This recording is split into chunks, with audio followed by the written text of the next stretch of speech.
Trawling നിരോധനം അവസാനിക്കുന്നു. വെള്ളിയാഴ്ച അർദ്ധരാത്രി നിരോധനം അവസാനിക്കുന്നതോടെ മത്സ്യബന്ധന യാനങ്ങൾ ആഴക്കടലിലേക്ക് പുറപ്പെടും.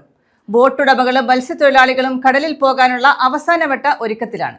ബോട്ടുടമകളും മത്സ്യത്തൊഴിലാളികളും കടലിൽ പോകുന്നതിനുള്ള അവസാനവട്ട ഒരുക്കങ്ങളിലാണ്. ബോട്ടുകളുടെ എഞ്ചിനുകളുടെ അറ്റകുറ്റപ്പണികൾ, അടിഭാഗത്തെ ചിപ്പികളും പായലുകളും നീക്കി ആന്റി ഫൗളിംഗ് പെയിന്റിംഗ്, പുതിയ വലകളുടെ നിർമ്മാണം, പഴയവയുടെ അറ്റകുറ്റപ്പണികൾ എന്നിവ നടക്കുകയാണ്.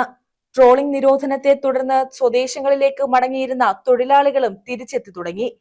തമിഴ്നാടിന് പുറമെ ബീഹാർ, ഒഡീഷ, പശ്ചിമബംഗാൾ, ആന്ധ്രാപ്രദേശ് തുടങ്ങിയ സംസ്ഥാനങ്ങളിൽ നിന്നുള്ള 1000-ഓളം തൊഴിലാളികളാണ് മത്സ്യബന്ധന ബോട്ടുകളിലും അനുബന്ധ മേഖലകളിലും ജോലി ചെയ്യുന്നത്.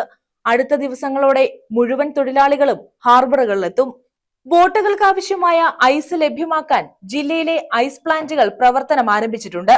അടുത്ത ദിവസങ്ങളിൽ ഐസ് ബോട്ടുകളിൽ കയറ്റി തുടങ്ങും.